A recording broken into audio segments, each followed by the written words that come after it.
Yo, yo, ladies and gentlemen, what is good? Another episode of the Chris Logic Podcast with the dynamic duo. It's your boy, Jordan Frost Mitchell. Got my co-pilot with me. What's going on? It's your boy, Zay. We back in full effect this week. We got a good one for you. Oh, we got a good one. No doubt about that, brother. Two very annoying subjects on multiple fronts. And let's just say it's kind of about football. And at the end of the day, it's about business and put some respect on people's names, man. But, Zay, man, I know it's been a minute, man. Since the last episode, man, we got some positive feedback about our last joint, man. But I ain't gonna lie, I'm really excited about this one, man. 'Cause this is a hot topic. Oh, not for sure. Hot button. So I'm ready to get into it. Let's go. We're going to touch on some subjects. We're going to touch on some things. We got two main things that we're going to be talking about. We go keep the main thing today. We go roll, and hopefully you guys enjoy. I definitely think so, man, because it's giving me amped energy and very triggered energy about both subjects. But just a heads up, y'all, we are going to be discussing the lawsuit that Mother Shannon Sharpe has unfortunately been associated with here. And we are also going to talk about the unexpected draft drop of Shedeur Sanders in the 2025 NFL draft. But first, we're going to start with Unk's story here, man. And I got to tell you, Zay, I am past disgusted with this story. Like it's almost like on this month's episode of Here We Go Again, involving unfortunately Uncle Shannon Sharpe, and Jane Doe. Good old I don't even remember old girl's name, but it quite frankly doesn't matter at this point. Whoever Shorty was that he had the consensual relationship with, and yes, I'm on the record for saying that I firmly believe that it was consensual. And our good guy, the illustrious headhunter himself, the attorney, exploiter, extorter, extraordinaire, Tony Busby. Here we are yet again with his name being attached to another civil lawsuit for $50 million. And I'm just trying to figure out, what are we doing here, man? Like, what is this about, bro? Talk to the people, bro. I'm gonna let you cook first, bro. I don't even know where to start, because you're frustrated with it, and I'm frustrated with it as well. But I would say for different reasons, like the same, but at the same time, different reasons. Like the general public has actually pissed me off the most with this. Same here. More than Tony Bugsby, more than the actual girl that's even filed the lawsuit. Like it's actually been my sisters, the black women. Like, bro, like I don't. And I'm gonna just go off the top with it. Like, bro, I don't care. I'm pro black. My wife is black. Same here. I'm all about marrying black and being that. But hey, you mess with who you want to mess with. That's not my prerogative. Who you mess with is who you mess with. The amount of women that I've seen come out and say he's getting what he deserves because he's messing with a white woman is crazy. It's crazy. Man. Like he deserves to get a sexual assault case because he messed with a white woman, a woman not of color. Like that's crazy. That's crazy. Wow. And then it's like that, and then it's also the mixture of, I'm a little bit back into the whole Drake situation. Like, look, yeah, she's younger, and he's what, in his 60s? Shay's in his 50s. Yeah, 50s, knocking on 60. He close. He up there. He's close. Yeah, like older than me. I watched him as a kid, so I was a grown ass man when I was learning to play football. But the gist of it is, like, this girl was not a minor. This is not. Y'all got to stop trying to slap pedophilia on these dudes. Like, and what he's doing is nothing he's done is illegal. So that whole notion that if y'all want to say like it's creepy, that's fine. But it's only creepy when the black celebrity male does it, because all my life I've heard women talk about, hey, I need to find me an old sugar daddy. So it comes off as jealousy from you guys a lot. Like, she got herself a sugar daddy and she wanted that big black baby put in her. per the text message. Mm-hmm. Like, and it's like y'all mad y'all wasn't afforded that same opportunity. It comes off disingenuous and jealousy driven. And I'm not with that. I would never say a man deserves to have a sexual assault case based off of the woman's skin tone that gave the allegation. That's like saying that Kobe deserved to get a sexual assault case brought on him because the woman that he messed with was white, even though it was proven that the woman lied. The whole thing was consensual. And she's had a history of that. So to say that someone deserved it based off of the skin tone of the woman that they mess with is just utterly disgusting, and it shouldn't be in our culture's mindset. Like, you don't deserve to have a sexual assault case based off the woman that you're messing with, the color of her skin. And that's what's grinding my gears the most about this situation is the reaction and that type of reaction. But I digress. Tony Bugsby is a hoe. Straight up. Straight up. Like Times Tony two. Bugsby, like I'm not gonna say it.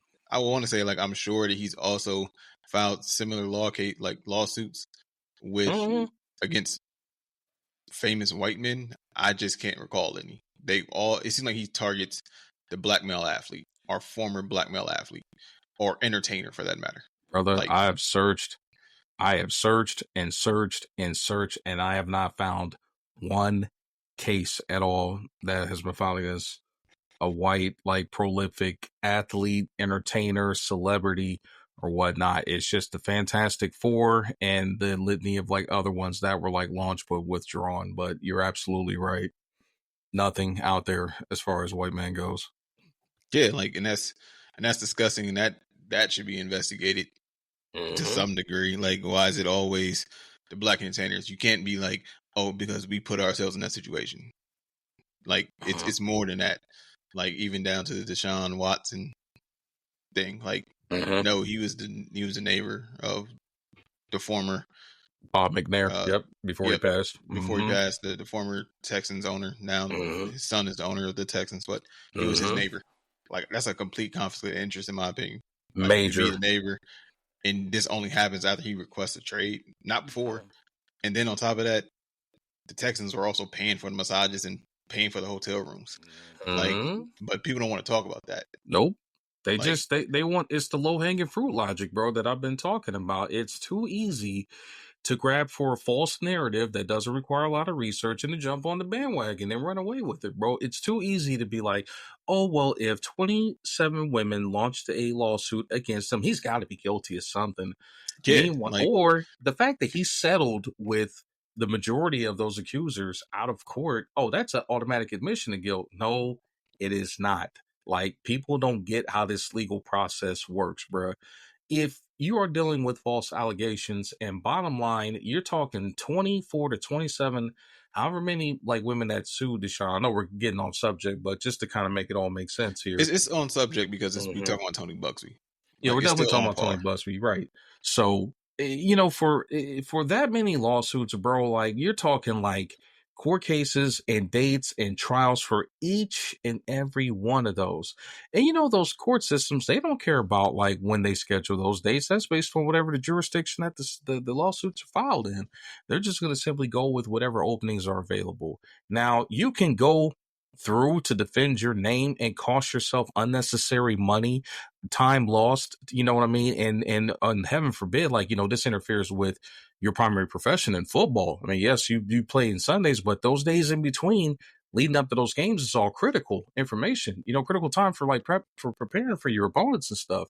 It's best to just settle, get it out of your hair, and move the hell on, because at the end of the day, that's what it was about to begin with, is money. It ain't about the crime. It ain't about the alleged violations against women. It's about money. It's about extortion, flat out. I'm so sick of having to like circle back to address these extortion cases, because that's what it is, because the real victims will be forever. It hurts the real victims that have like legit cases, bro. Like, it's so sickening on multiple levels that somebody can just simply cry wolf and a lawsuit can be filed, a civil lawsuit, not a criminal one, Because I'm glad Jay-Z wound up exposing Busby for that false case that was filed against him. But you won't file a criminal lawsuit to get true justice. You're simply in it for money and compensation, and it makes me sick, bro. I'm tired of hearing about it. Yeah, and you're not going to stop hearing about it. Like, I know. we live in a capitalistic world where people want to take the opportunity. Or opportunity arises, they go take it. Like, and I'm a firm believer that if you're going to do any type of sexual assault or sexual misconduct charge, it should be tied to a criminal charge. Flat out. Like, it's not against the law to feel uncomfortable, or if someone makes you feel uncomfortable. It's actually not a law against that. Like, it can be weird, it can be creepy, and not going to agree with that sentiment. But he didn't break a law. Like, there's no reason he should be paying you. Now, exactly. if he committed rape, throw his bitch ass under the jail. Exactly. Like, and I'll be right there with it. Like, throw him under the jail. Whatever he get, he deserves it. But to circle back to like the Deshaun thing, like at the end of the day, like if I went to a massage parlor and the lady felt uncomfortable, I just would probably be asked not to come back anymore. I'm not rich, I'm not famous. Right. Yeah. But yeah, that's right. We covered. Yeah, so that would be the end of that discussion. And but since he's a multi-millionaire and has a big name, you got to pay me for you making me feel uncomfortable. Like, that doesn't make any sense to me. And that's just the world that we live in, where we have sharks out there like Tony Buxby that will spearhead this and try and go after these cases. And I actually think his motive is to have it settle. We're gonna make enough noise to where he wants to settle to debt it. And exactly, that's what a lot of these athletes are doing. It can be, the public perception can be presumed guilty because you're settling, but at the same time, like, it may be cheaper just to settle than to fight it sometimes. Exactly, like, because the legal process may be drawn out, and that's honestly what Shannon tried to do. He offered her $10 million, and she said no. Like, which is crazy to me. Like, I ain't gonna say she broke. Like, she was in a high income exclusive gym where she met Shannon. So I'm not gonna say she broke by any means, and if I'm mistaken, she was an OnlyFans girl, so she probably had a little bit of cash on her. That's perfectly fine. But like, if he offers you 10 to go away, like, why are you trying to get 50 million? Because now it's been rumored that he's linked to $100 million deal. Like, that deal, funny how that happens within the same for week him. of that like, happening. It's for him, right? But he's not getting paid $100 million, right? Like, Ocho was a part of that deal too. Like, if anything, it's 60-40 probably, or 70-30.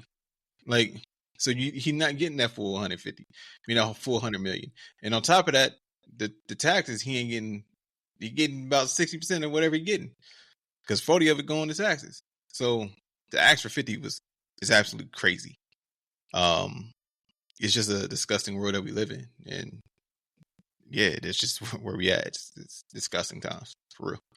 Indeed, man. It's very disturbing in the sense that this is what it's come down to, man. That some people flat out, they have to find ways to get ahead, and you wonder why people have trust issues, man. It's like you can't organically build relationships with people because of the fact that you just don't know if they're going to circle back and hit you with that slow knife in the back over money, bro. Like, it's tough, man. And then it's a double-edged sword, because he settles out of court with her eventually, or something like that happens. Say they reach like an agreement at 20 million.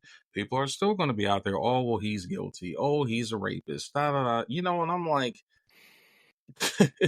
it's tough, man. It's so damaging. It's so sickening.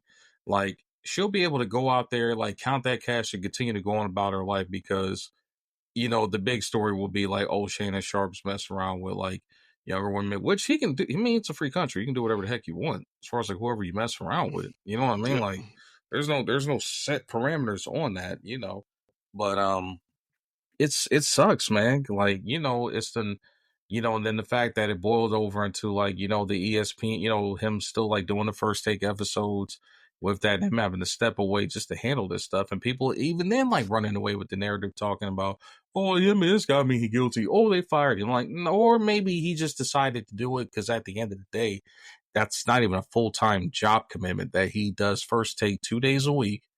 You know what I mean? Tuesdays. Monday and Tuesdays. And 9 times out of 10, it's done remotely because he's primarily stationed out in Los Angeles. He's rarely in New York to do the show to begin with. And he's primarily has been brought on, like, I know, like, he has the capability of covering a multitude of sports. His biggest thing is football. You know what I mean? Because he is essentially the replacement on First Take that what Michael Irvin was prior to his incident that came up. You know what I mean? And ironically, it's almost like the same thing happened all over again. You know what I mean? Like, so, it's sad, bro. Like, it's so sad that, like, you know, it's like people that are legit, like, headhunters out there, and this is how they make a living, bro. They're not out there, like, earning honest dollars, man. They looking for a quick come up, and it's like a no-win situation for a guy like Shannon Sharpe and these celebrities, bro. Because it's like you're going to take an L in some capacity, whether it's financially, whether it's marketability wise, whether it's reputation wise, whether it's moral, you know, I mean, like in the view of others, morals, like you're going to take a L out of the four, no matter what. Like there's going to be some people that swore by you, but just the mere hint of you being associated with that, it's going to mess you up. Just like your point about, you know, how some black women are coming at him. And the funny thing is, we don't know if this girl's 100% white. Her name is Gabriela Zuniga. You know what I mean? Like we don't know. She could be mixed. Who knows? But nonetheless, the fact that you got people jumping to conclusions, going back, recycling interviews, like the fact that, like, I guarantee half the people that are like up in arms, probably didn't even watch the Club Shay Shay interview between him and Monique. And when Monique, you know, did ask, you know, say that he needed to stop messing around with like younger women in general. But now it's like people want to go back and like, oh, she tried to tell you. And I'm like, half y'all probably didn't even watch it. You know what I mean? Like y'all didn't even watch the whole interview, but you remember that snippet now conveniently in the wake of all this nonsense happening. Like it's crazy. Like nobody was talking about that interview after it happened. We still talking about the Cat Williams joint and some of the other ones he's done. Nobody was like publicly talking about the interview between him and Monique. Now all of a sudden that thing then like exploded in views because of this situation. Like I'm like, come on, man, y'all ain't even watching it for the real reasons. Y'all just watching it to go get your little, like, the little 2-minute snippet of them talking about that. Yep, that's also facts. Mm-hmm. It's also facts. And yeah, like people are always gonna try to circle back and find like little snippets and clips of something that somebody said, like you said with the Cat Williams, now with the Monique thing. You know, a broken clock is still right 2 times a day. Yep. Like, you know, you can make the narrative fit if you find the right clip. That's it. Yep. And you know, it is what it is. Like you messing with a young woman doesn't mean you deserved or you asked for it to be, you know, sued for sexual misconduct or sexual assault. And, you know, some of them text messages between the two is just bananas. Wild. Bananas. Which And also, go ahead. I'm what you like so bananas. Like I couldn't be on the jury if this was to go to like the trial, like, because Shannon ain't paying a damn dime if I'm on that. Like, like, but at the same time, as filthy as her messages were to him, that means that he was also responding back just as filthy. I'm pretty sure. I'm pretty sure. You know, because they only release his attorney only released her side of the text messages. So, but I know the return had to be just as filthy. You know, we all heard the, you know, my old Michelle. We heard that. We heard that. That was shit. So, so I know he got filthy. I know he did. Like I don't got to question it. But we also do live in a world where I'm not saying it's a bad thing or it shouldn't be that way, but you can withdraw consent. So,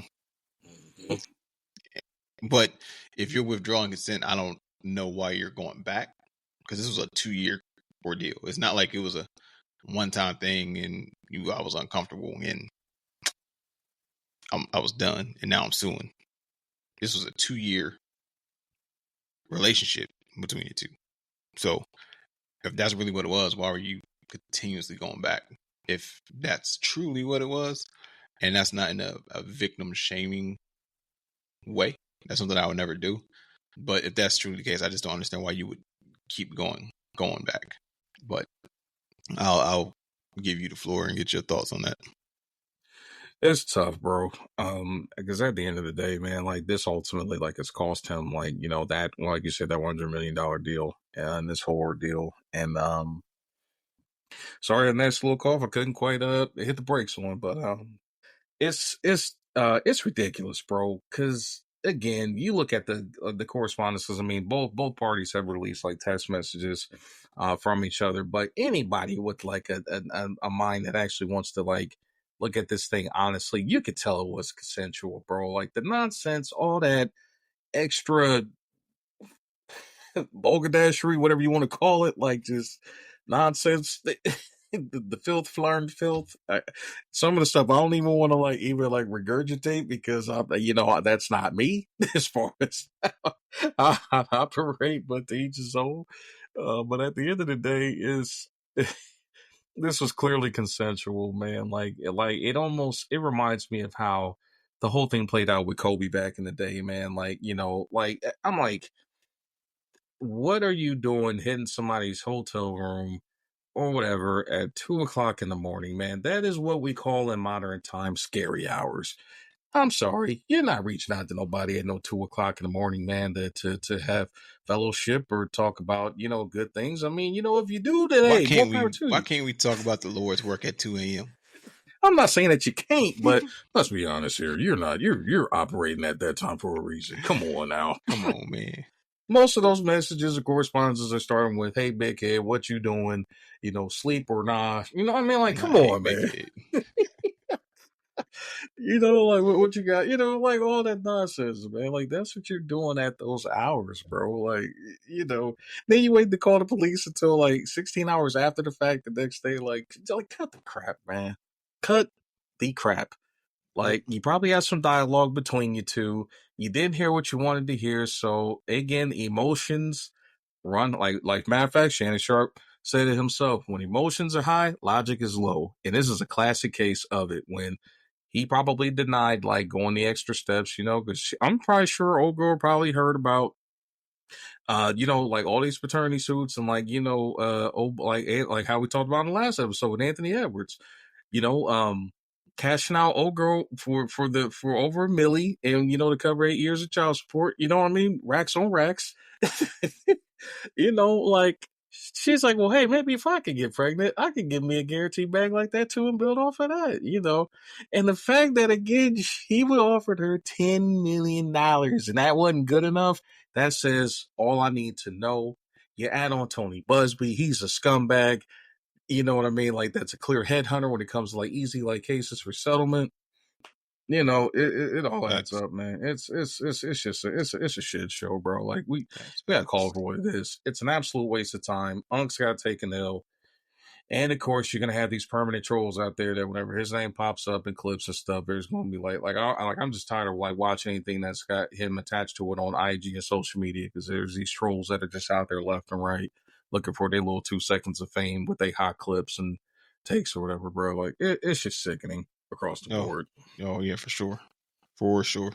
Yeah, because unfortunately here in America, it's supposed to be, you're innocent until proven guilty, but it's at the end of the day, it's It's you're guilty guilty until until proven proven innocent. innocent, flat out. And even then, when you are proven innocent, you still got to deal with stigmas behind it. You know what I'm Yeah, saying? because Like, you was just tied to it at one point in time period, so you forever in the public perception is guilty.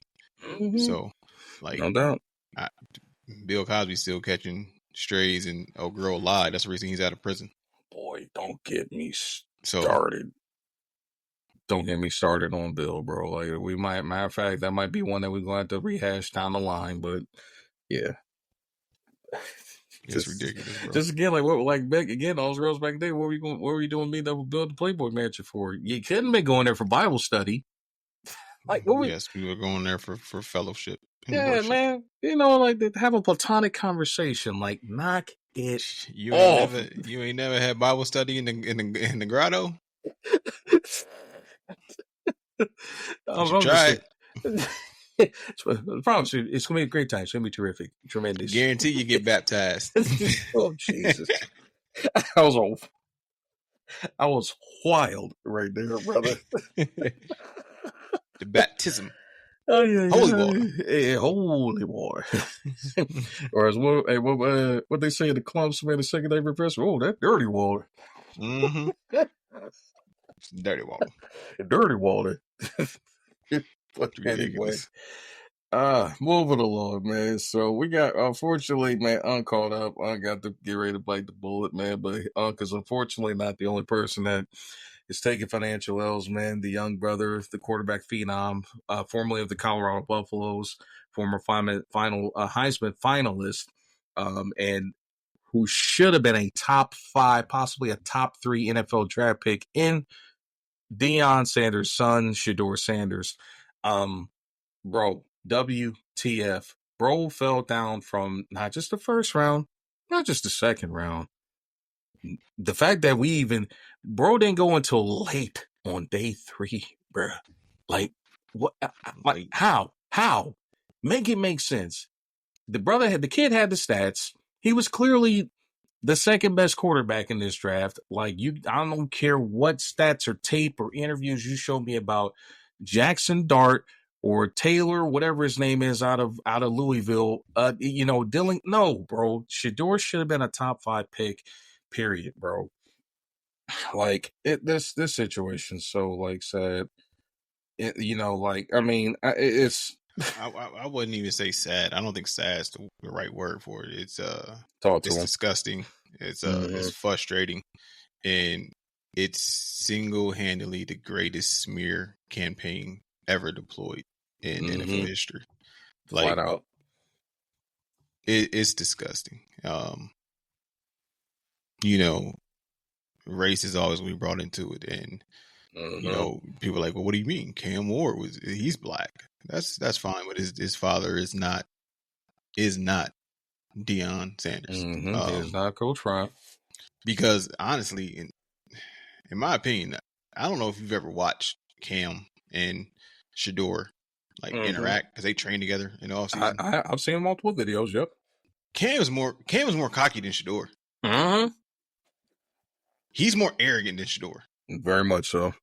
Like, people just think that because, he out there with the bust down Rolly, and he got the rap song, and Rolly stole with the Rolly on. He putting the watch all in the camera, and that's his celebration. Like, so he's arrogant, he's cocky. No, that's Cam. Cam even plays cocky. To not stand in the pocket. To stand in the pocket, don't move, and do an underarm flip of the wrist, like that's cocky as shit. It's cocky as shit.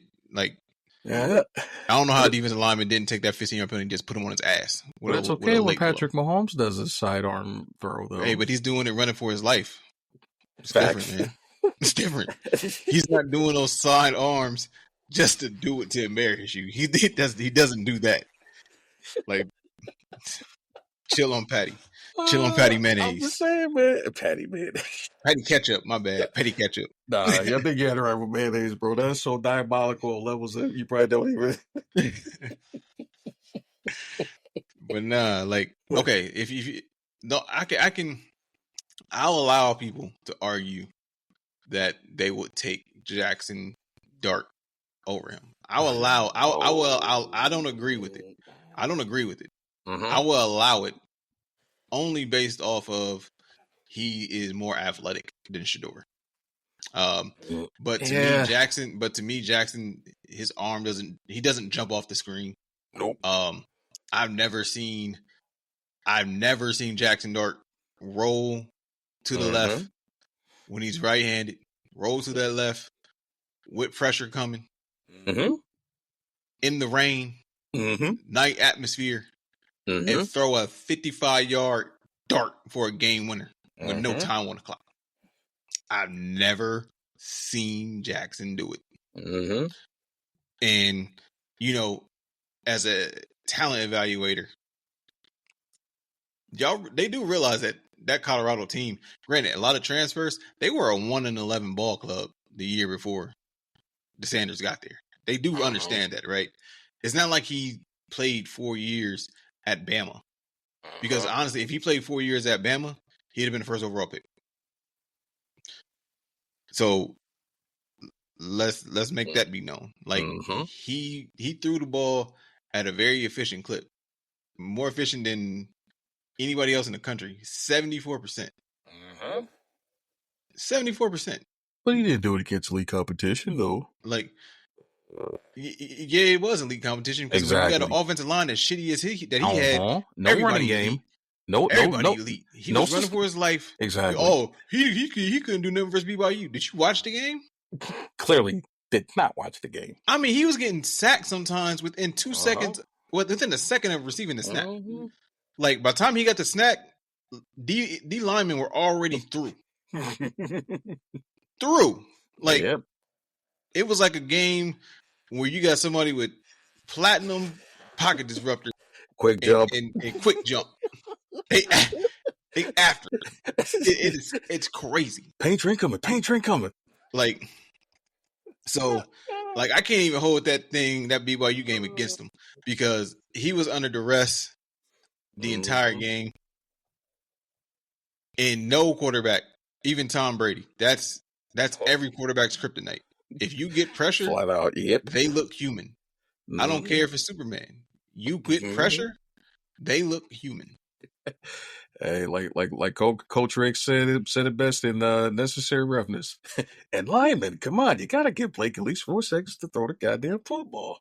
Like it's ridiculous, man. Like it's ridiculous. Like the fall of him is crazy. The fact that 5 quarterbacks went ahead of him, and like I said, I'll allow somebody to make the argument with Jackson, but Tyler. Hell no. No risky shots. Hell no. Jalen Milroe as a quarterback, unless you Baltimore, you want him to be your backup. Hell no. No risky shots. Absolutely not. And Dillon Gabriel, fuck no. He's 5'11". He doesn't have a cannon. He's not crazy athletic. He's not. Okay, he's what, 20? He's 24, I think. He did 7 years in college. 7. He did 3 years at UCF, 2 years at Oklahoma, and did he do 2 years at Oregon? No, he did 1 year at Oregon. He was a 1 year rental. So he did 6 years in college. He did 6 years in college. Nonetheless, super duper senior. Like the season that he had, he should have had. He was a grown ass man playing against kids.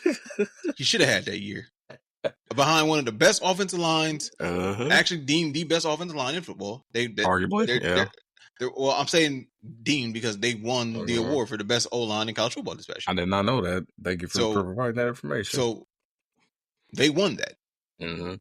So that means you had the best O line in the nation. You had 2 of the fastest receivers in the nation. You have a great tight end in Ferguson. You should have did what you did. Had some solid running backs. I mean, James was a solid running back. Yeah. Yep. You should have did what you did.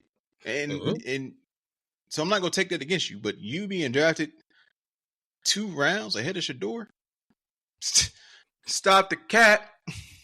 Like, that's ridiculous. Like, I don't know if I take him over Will Howard.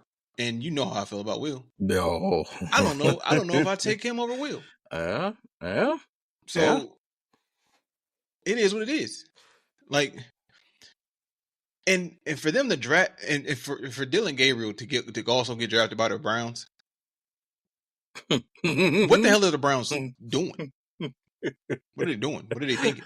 I'm going to save the Browns for another conversation. No, they're part of the conversation because they're part of the shit show. Well, hold on. Here's what I'm gonna say to them for another day. If you're the Browns, there's absolutely no excuse for you having an exit plan from Deshaun Watson at this point. I mean, you got old man Joe, who's your bridge quarterback at this point, knows the system, right?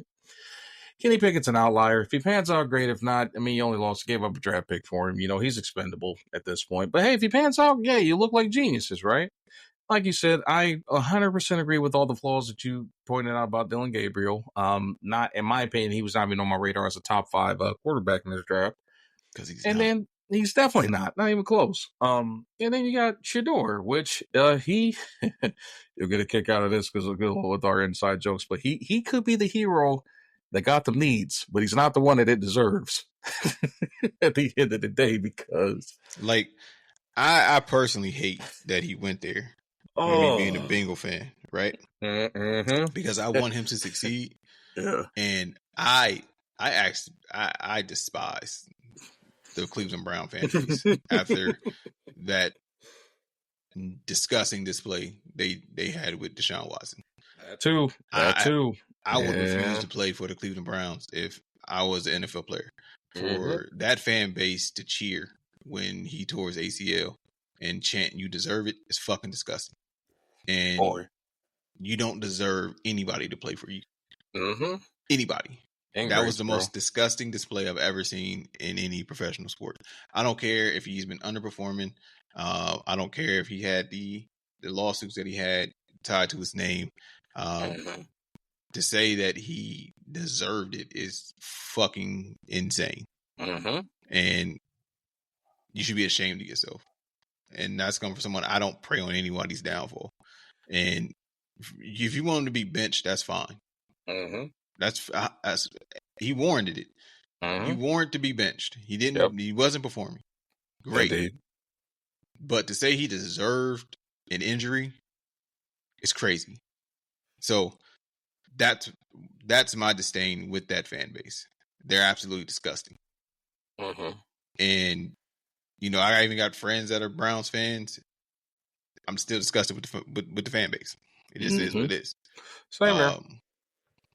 But the whole thing is really ridiculous because on a serious note, it's hard not to link it to being to racism or colorism or some form of that. And the reason that is because, he shows signs of him being, as they say, cocky or arrogant. I say confident in his abilities, but when he does it, he's confident. He's arrogant. He's cocky. He's X, Y, and Z. He's this and he's that, but when your name is Baker Mayfield, it's confident. It's moxie. Chip on your shoulder. Resilient. If you're Johnny Manziel, Johnny Football, you get the same thing. It's moxie. He's a passionate leader.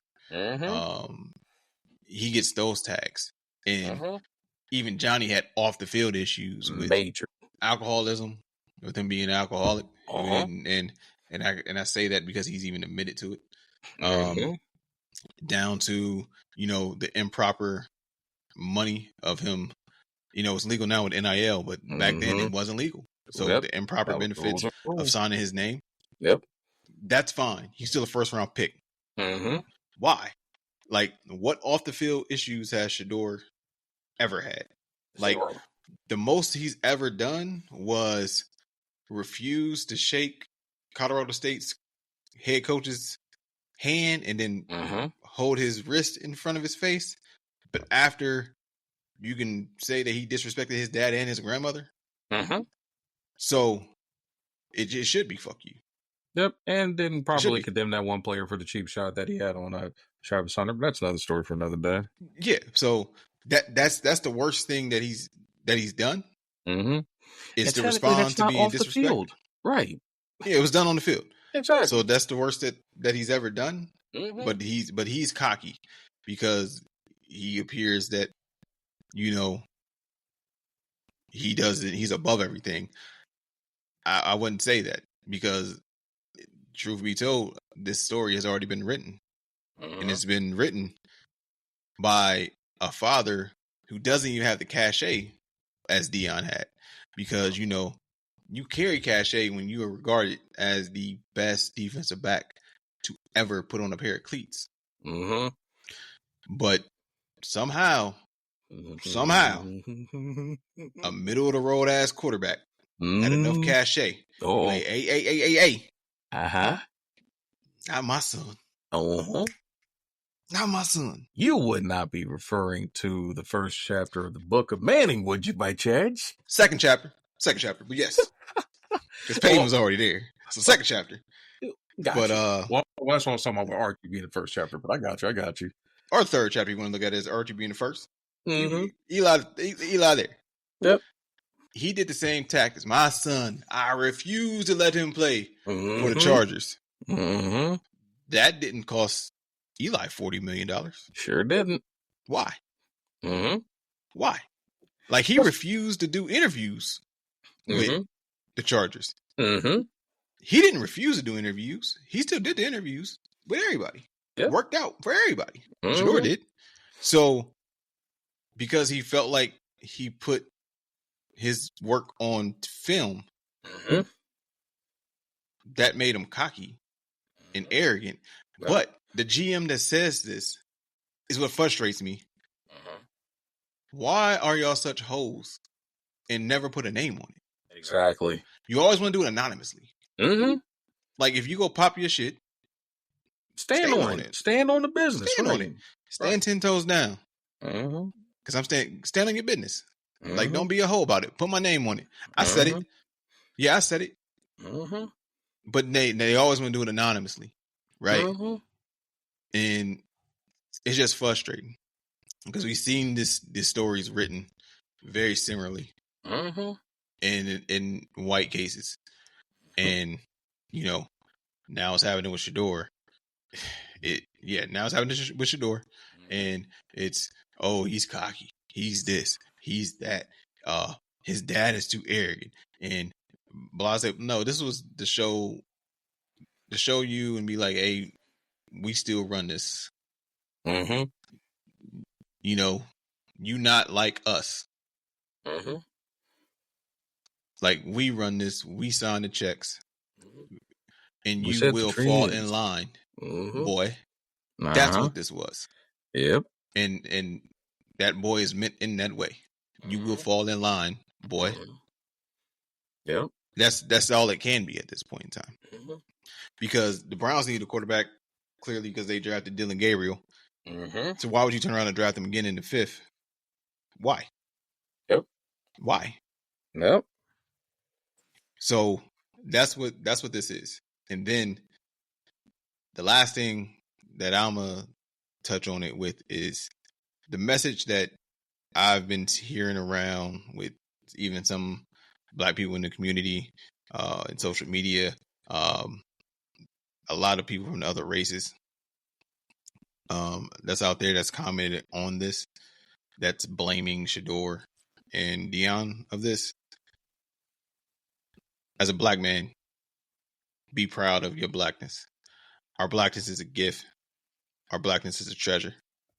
So to be told, in essence, that we need to dim our accomplishments and dim our light to fit and confine, to be accepted into where we are trying to go,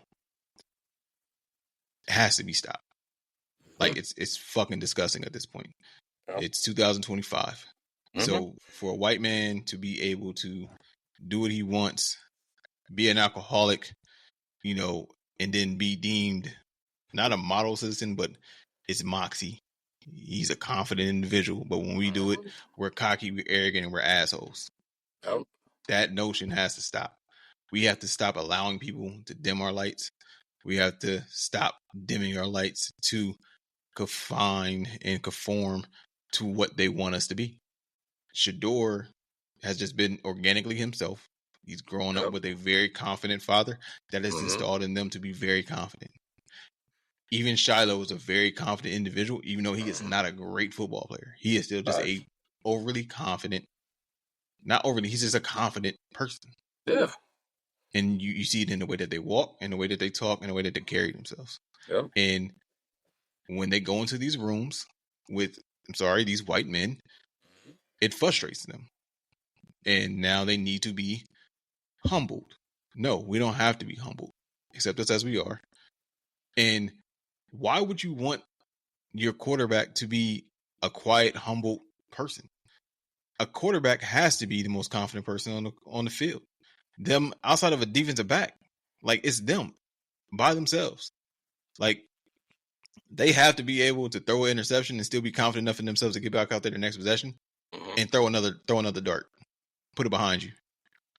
And he's proven to do that. You got to be confident to stare down the barrel of a gun and you see Aaron Donald coming down the A gap and take that hit. You got to be a confident individual. Like we have to stop allowing people to dim our lights.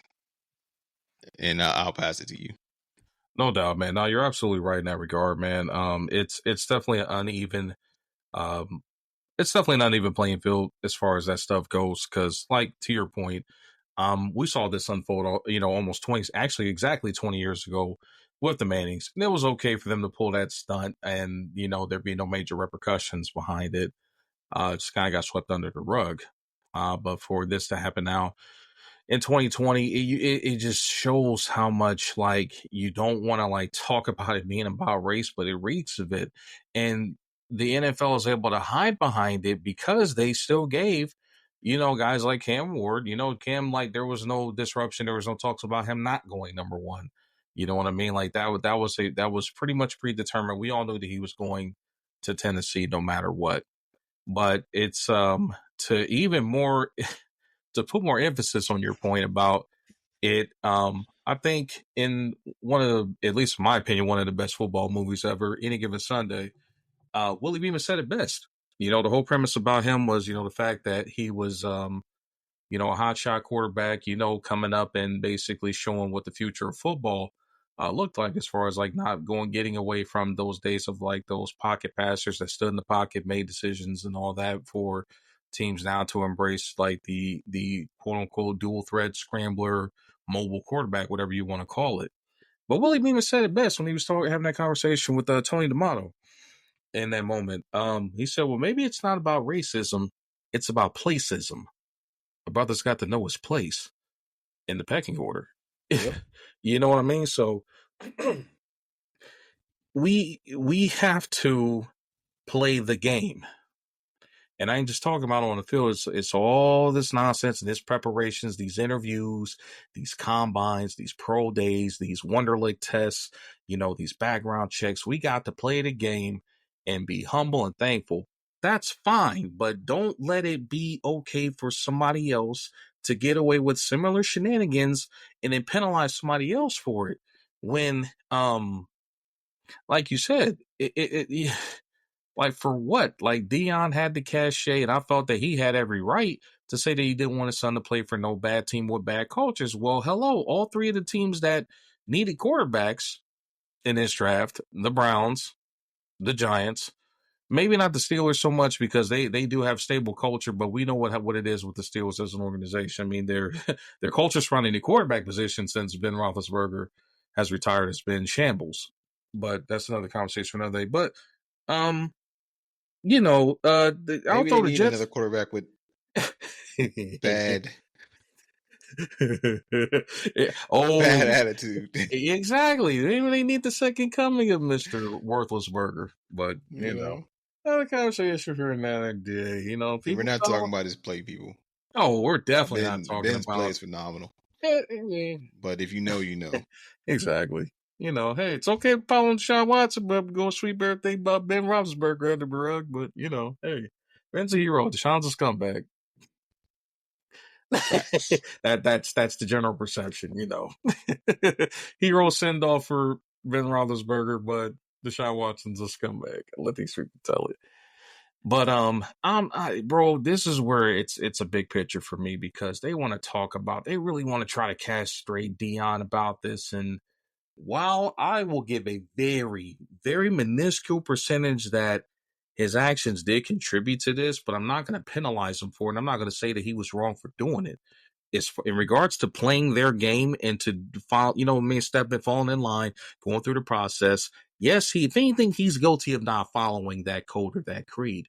But I'm not going to penalize this man for standing by his kids. People don't know that. A lot of people don't know this. He's been coaching his boys since they were in grade school. Yep. Hold up, that Shedeur, Deion, his dad that's the only coach he's known at every single level, flat out, right? But and I might catch some flack for even making the comparison here, but it is what it is. This is the Crips Logic podcast. We believe in being on point around these parts, right? You mean to tell me we're going to penalize Deion for doing everything that he could do in the best interest of his kids and standing by his kids and being actively involved in his kids' life? But we're not gonna, like like I was talking about with one of my peoples, that it's a problem for Deion to do what he's doing for his son, with his son's doing all the right things and doing everything that he's supposed to be deserving of a chance to benefit from what he's done. Now, I'm going to look at another legend and how he may have failed his kids to some degree for not being there, for doing this stuff through the years. And I'm going to bring Michael Jordan into the fold here real quick, because you want to get on Deion for standing up and doing everything by his kids, right? But we're not going to like have that same kind of energy because a lot of people may or may not know about the antics that his sons, well, not his sons, I'm going to know, because I think Jeff's the older one. Jeff's been pretty responsible with everything that, in general. But Marcus, on the other hand, the younger one, still facing charges for drugs and other shenanigans, if I remember correctly. That wouldn't surprise me. Yeah, but that's my thing. You're gonna get on Deion for doing the right thing and being a dad, but like, we're not talking about Mike and what he may have missed the ball as far as his kids goes, with them like doing doing this stuff. Like, come on, y'all. We gotta do better. We have to. You can't. We. I'm not gonna let people sit back and trash Deion for being a good dad, bro. I'm just not. I'm just not gonna stand for it. This whole, there's still people out there on social media right now like castrating him and talking about, oh, well, he was like super arrogant and cocky. Again, like, what? Give me some off the field stuff that that he was problematic with. Yeah, he talked trash, but he backed it up. He backed it up. He's the definition of standing on business. He would talk smack and be arrogant, but he backed it up. He did things that like most common athletes could only dream of. Being an effective player at two different sports and being one of the greatest of all time at his position in football, wasn't a bad baseball player either. If you go back and check the numbers, you know what I'm saying? So it's tough, bro. Like, because it's like Deion being an NFL alumnus, a Hall of Famer, a rising coach in the college ranks, and a guy that's given so much and has been so good to the game of football does not deserve this, bro. He doesn't deserve it. His sons don't deserve it. You can't give me one logical reason why he fell in the draft. Don't talk to me about the interviews, because guys skip like have crazy interviews all the time and they still get drafted high. Don't talk to me about not throwing at the combine. He threw at his throat as pro day. Don't talk to me about, like, people are trying to say that he was going to be an HR nightmare, bro. I'm like, what are y'all talking about?